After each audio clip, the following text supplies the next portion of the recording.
Hello and welcome to the away day show on Back of the Net. Tom, it's been a while. It feels like it's been too long. International break in March. What is that all about? But yeah, nice to record a video and get back to league football soon. Yeah, that's right. And look, April is going to be absolutely heaving. And if you're not subscribed already, there's that little red button just underneath that you can press. And then you can be fed all of the previews, the vlogs, the second looks, the free-for-alls. We're doing a lot of content over the next 30 days or so, aren't we? Yeah, a lot of content. Like I say, it's especially with this international break chucked in, a few postponements. It's going to be a really busy end to the season. Last 10. Looking forward to it, and yeah, this is the place to come for content. It's the place. It's the AFC Bournemouth fan channel, but we cover a lot of the EFL stuff as well. And look, we do this away day show, and the last one we had a few comments from Preston fans not overly happy with their position. But will the team that we're doing this week be happy? Let's find out who we're doing. Tom, who are we doing? Huddersfield. Always a good trip, Huddersfield.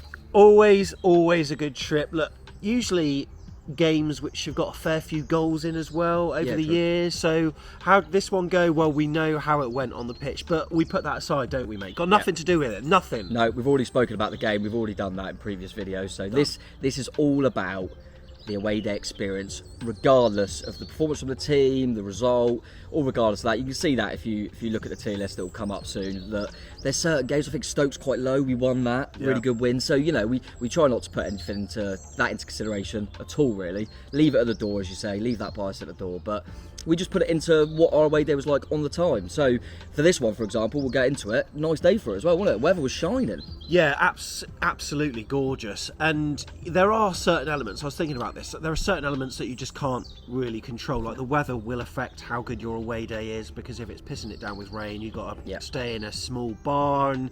And if it's shoved in a midweek, for example, but we've just got to go off that one. So we will, probably counteract points. There's been a few in previous videos where we've gone, maybe this probably would have been better on a Saturday, but it was midweek and that's what we got to go off. Same with the weather, but fortunately for Huddersfield fans, the weather was nice up north, wasn't it? Yeah, it was absolutely gorgeous. And look, just one message to Preston fans: we're not salty about the loss. We're not at all. It was genuinely one of our poorest away days. But you know what?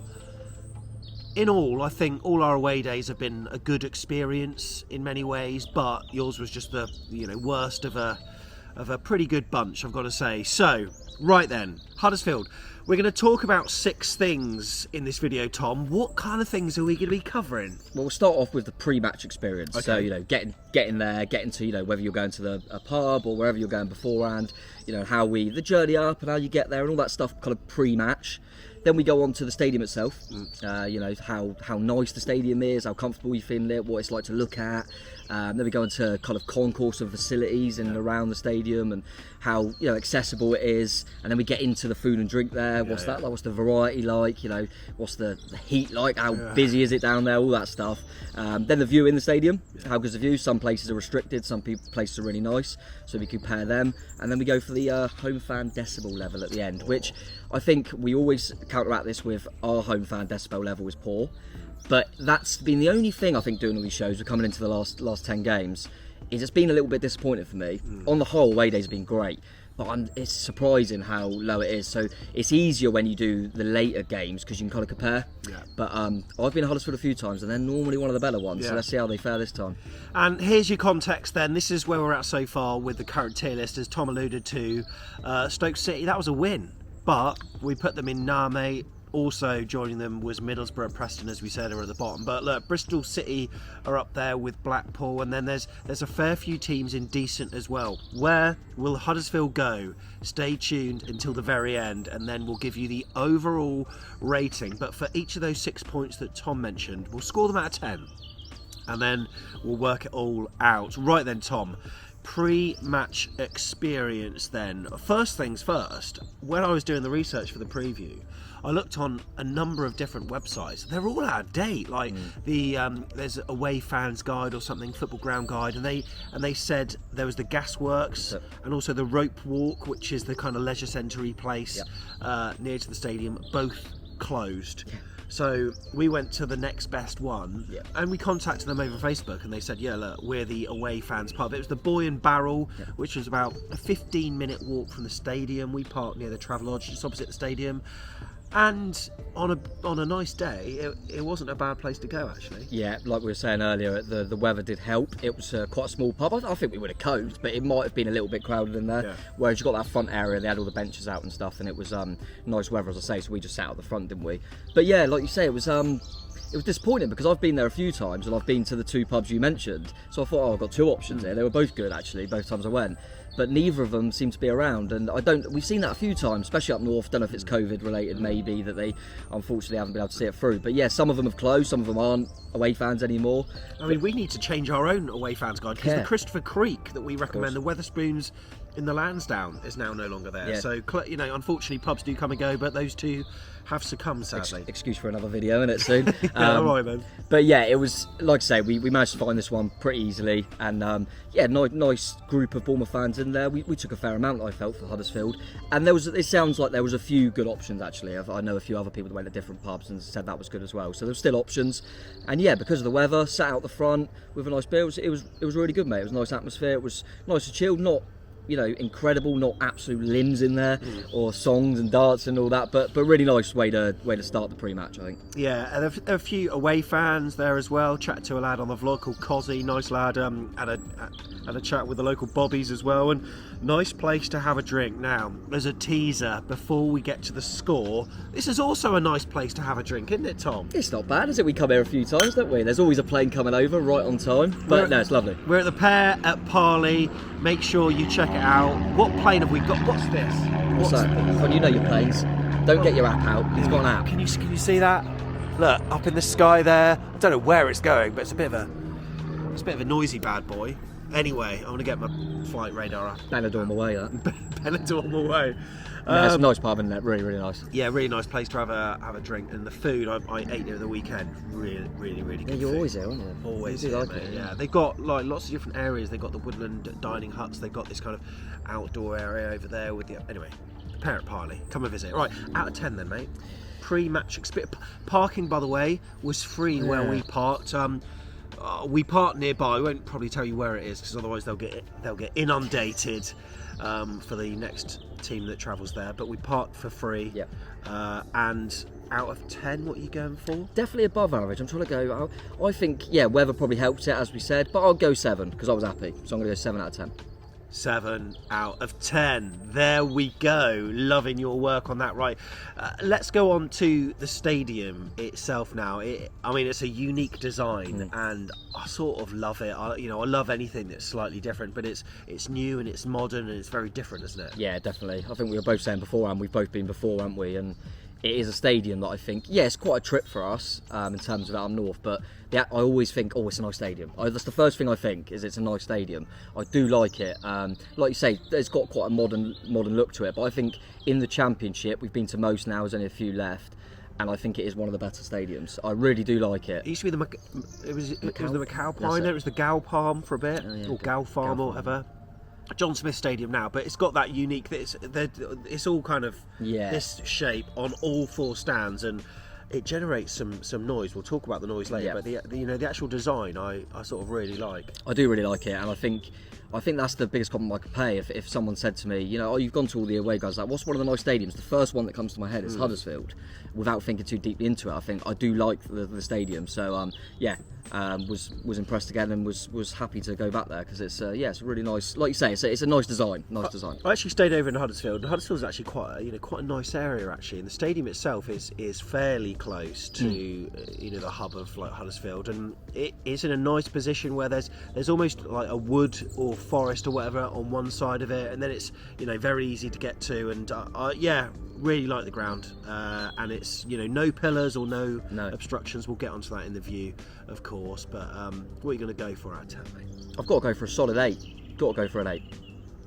8 out of 10. Superb stuff there. Right, concourse and facilities. Now, when you walk up, you sort of go up a slope, and then you go through the turnstiles, and then there's an outdoory bit. Yep. Was there any covered part of the concourse that you can remember? There was a little bit one there. Yeah. there was a little bit of I colour. went, but I not went too outside much. Yeah. at kind of half time just before. And it's I do like that. I've mentioned it if you've watched previous ones. I do like that option of just opening it out a little bit. I appreciate that sometimes it might be difficult with staffing or if there's a lot of fans, but it just gives you that more space, so much more space. You don't want it to be all crowded and claustrophobic in there. So they've done it really well, and it was actually one of the nicer ones. Actually, I just thought, this is really nice that they've opened it out, and it's so spacious, which is really good, and we did take a decent number, I felt, as well. So yeah, I liked it down there. I quite liked the I couldn't really remember when I went before. I thought, well, I couldn't really remember what the concourse was like, but yeah, it's one of the better ones, I'd say. Yeah, absolutely. And look, we'll also at this point talk about the accessible nature of the stadium as well. And as you know, if you watch this series regularly, we bring in the opinions of Rob Trent from Access Advisor. He's got his own video on this on his channel, so click the card at the top of the screen. It's called Peas, Pies, Podcasts and Points. But look, he's got step-free access into the ground, and as you can see, what a beautiful ground it is, what a beautiful day it was. Blue roof, blue skies, absolutely superb. Manageable gradients, he says, for this power chair user, which is good. It's not like you're Luton aways. He said that there were great stewards inside and outside the stadium. He went through a very wide double gate, so lots of room there. Mentioned the free programme, which is something that we should probably keep in mind. The viewing area was signed very clearly as well, so he knew where to go. He had a pie. He said the Balti would be top of the pie chart. Like, Rob Trent, what a joke that is, I tell you what. Leave the jokes to us, eh? But yeah, there you go. That was very good in terms of the food. The coffee was okay. The accessible loo, he goes in and says that it was a reasonable size, clean and tidy, but the red cable alarm could have been nearer the floor. He said that there was a platform to the viewing area. It was one that's kind of been put together with some scaffolding, but it certainly did the job. But look at that view, fantastic. It was a raised platform, and there was a Bournemouth fan who actually was concerned that he was blocking Rob's view, and it wasn't, but Rob gave him 10 out of 10 for that. And he also came on the halftime vlog as well. So from Rob's perspective, Really good. a really good experience there. So absolutely cracking work, and that leads us on nicely to the overall score of the concourse and facilities, I think. Yeah, and I think, and we always put, Rob does a great analysis of his day, and we always kind of put that into consideration. I think if you're a fan that hasn't watched the other ones, that's definitely up there, isn't it? Yeah. For him, without speaking to him right now, I reckon that'll be one of his best. Well, Preston away, yeah, he was at ground level, and there was a club photographer sat right in front of him and said, well, where do you expect me to go? So Luton was poor, wasn't it? Luton was poor because the sky had cables everywhere, and it was so tight when the stadium is tight, which is understandable. And we did say at the time, didn't we? I don't know if it being on Sky probably didn't help at that point, but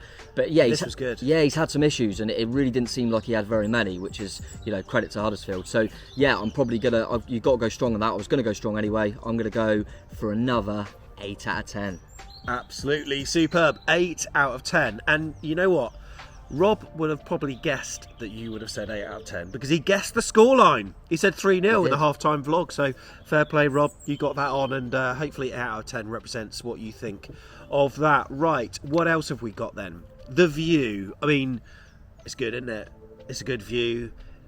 As it's a stadium that's got a unique design, it's kind of part cantilever. There are no pillars, so you don't have to worry about that. You could go as low as you wanted. You could go as high as you wanted in the stand where we were. So really happy with it. Yeah, Behind the goal's always nice as well. Yeah, I always prefer behind the goal. There's been a few this season where I've been at the side where I thought, actually, that's not too bad. But it's probably more at the side this season than I realised, actually. But I do always prefer to be behind the goal. And like I say, it is, like we said about the stadium, it's just really nice, a really nice place to watch the football. And I can't imagine there's too many poor views wherever you're sat in that stadium. Really, really nice. Can't complain about the view at all. Was it, I'm trying to think, was it allocated seating or not? I can't remember. I think it was allocated, but there was enough seating because of however many we took that we could have sat elsewhere. Yeah, and even with the kind of home fans that are nearest to us, they segregate it quite well, don't they? So it's done really well, and there's never restricts any sort of view. So So yeah, you got to be happy with that, mate. No complaints. Segregate it very well, but still, Tom Jordan was getting involved in goading. We are 3-0 away from home, yeah. But yeah, cheers for reducing the tickets to a tenner. By the way, we enjoyed it. Yeah, that was really good touch by them. Okay, out of 10. I think I'm gonna go another 8. Got to go another 8. So food and drink then. We like to vary it up on this show. Doing it in a different order this week. Yeah, that was planned. I didn't forget whatsoever. No. Food and drink. I'll level with you. Oh, go on. I'll level with you. I didn't have any food. Right. But we've seen what Rob thought about the pies, so that's good. Yeah. I had a drink at half time, a pint, which, you know what, 15 minutes is nearly adequate. I mean, I took 16, and that was ultimately what made me miss our third goal. Matt Davis did have a coffee, realised that someone bought him a pint. He ditched it, thought, I'll have the pint.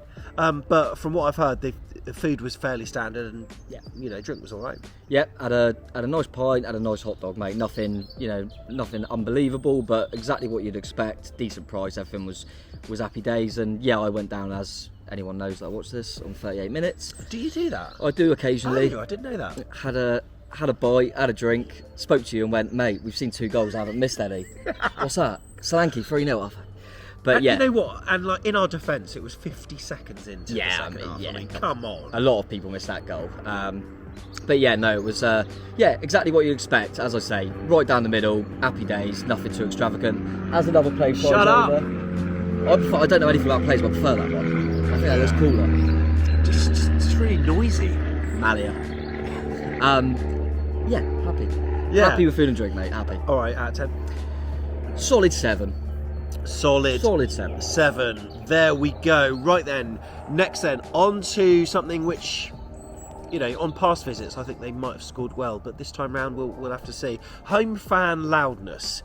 £10 a ticket, as you said earlier in the show, and obviously they were trying to have the place packed to the rafters. I think they even sold out, maybe. Yeah. And initially, the sound was good that they generated. Yeah, and as you said, it's every time I've been there, I thought these are one of the best home fans. Remember the season in the Premier League with Wagner? They were brilliant, and yeah, they always get it going in there. And like you say, when they started the game, I thought, yeah, this is what I expected. They're really going here. And the problem that we have is obviously we're leaving the bias at the door, but when it comes to this category, it's always going to be affected on how the game's going. Well, when you're 2-0 up, yeah, by half time, they're never going to be as loud, are they? Of course they're not, and I'm not going to judge them on that because no one would be. But they were still good. It's what's difficult is I think if I'd never been to Huddersfield before, I'd go, they were one of the better ones actually. But because I've been there a few times, I think actually they're normally better. So it makes it quite difficult, I think. So I think if you compare to the other teams in the league, they are better than a lot. Oh yeah. But I expected them to absolutely, because of my previous visits, be so much better than everyone, and they probably weren't. But I've got to say that's probably because they lost 3-0 at home in a big game. So yeah, but they're still decent, and they're good. They got good home fan support there, and you can see that by their record this season and the squad they've got. They really are that 12th man, aren't they? So they really got to go in early doors. But credit to us, we managed to knock the stuffing out of them a little bit. Seems to be that feeling of sort of togetherness with the fans and the team, and that's possibly based on the fact that look at the values of. I mean, there's that stat with the value of the Fulham squad, all the signings, and the Bournemouth, and then Huddersfield like way down there, but they're outperforming what they maybe should be. But under their current manager Carlos Corberán doing really well, and who knows how it could go this season. Maybe a shoe in for the playoffs potentially. I hope so. Hopefully they do. Okay, out of 10. Like I say, there's loads of things. I've got to try and think of the other games we've been to, so I'm still going to go. It's got to be above average, hasn't it? Yeah. It's got to be. Yeah. But then, from my own personal point of view for Huddersfield, I was a little bit disappointed because I expected it to be. But I'm still going to go above average. So should we go 6? Is that fair? Or do we go 7? I push 7. Let's push 7. Yeah. Boss has spoken. 7. 7. There we go. Huddersfield are 7 out of 10 in terms of the home fan decibel level. Right. Let's put the tier list on screen. Where is it? Magic. I don't know. Somewhere around us. Right. There you go. That's where teams are currently at, and I'm hovering over the Huddersfield crest here, and I'm just wondering, whereabouts to put it, Tom. You've got Yes Lads, you've got Decent, you've got So-So, Name, Absolute Dog. That's all self-explanatory. But Tom, where are you thinking for the Terriers? Well, I think you can see from the categories we do that it's definitely not going to be right down there. No. Because it was a good away day. Absolutely, yeah, I agree. Good away day. On the whole, was it sensational to be up there with the big boys? Probably not. No. So there's two categories we're floating around with here, but I think when you put it all into consideration, I think it's better than that middle category. It's got to be above average, so I'm going to whack it straight in decent. Oh, fair play, Huddersfield. Fair play. Look, you've joined Forest, Brum, Cardiff, Peterborough, Derby County, Reading and Luton. Look, we may rejig these, so some of the teams may drop out of that category. Who knows? Because we might need to recalibrate. It's always very difficult when we're doing these shows straight after the last game, because then there's something else that we can think, oh, actually, that was probably better. And if you look at it, how can they be in the same category as that team? We'll work it out. But there you go. You're in second, and look, I think that's fair. I think that's fair, and I don't think there was any part of me that thought they should be average or below, because I think it was above average. So yeah, a few little bits, and they could have even be competing for that top two, which they're still trying to do in the league. I mean, they'd obviously seen our show. They thought, shall we make our programme free? Yeah, that was good of them. Yeah, or maybe back of the net we'll put it. I lost mine. Yeah. Did you? I don't know where it is. I mean, to be fair, it was it wasn't like a normal sized programme, because AFC Bournemouth's programme is thick, chunky and brilliant, and loads of content. This had about 38 pages, whereas you could say our programme is like top two and theirs is kind of like third-ish, couldn't you? You could say that. Yeah. You could say that. Look, there you go then. Huddersfield fans, do you agree? Do you disagree? Whereabouts could we be drinking when you join us in the Premier League next season, eh? What pubs? Because we went to the Boy and Barrel. Are there any other ones? What can they do to chat about it, Tom? First of all, they might as well subscribe, because that's just a nice thing to do. You think, just do that. You're going to chat to some nice people. The comments are always good. It's always nice to get a bit of feedback, and you let us know your opinions, constructive or you're just bloody positive because you love us. But click the subscribe button, click the like button, gets out to more people, and let's have a chat about it, because it's we only know about these pubs and places to do because of engagement from their fans. So but really enjoyed the away day, and I'm hoping that I'll have another away day there next season, but I'm hoping it'll be in a different league, mate. But I'm more than happy for Huddersfield to come up, because like I say, it's a very good away day. Love it. Thank you very much for watching, Tom. It's been a pleasure. Always, mate, always. Looking forward to just getting back to Dean Court again. Cannot wait. Mate, we've got a couple of away days like within a few days of each other. West Brom and Sheffield in the same week. One's at 12 o'clock or something, early kick-off. I can't wait for it. Up the chairs. Up chairs. See you in the next one. Bye.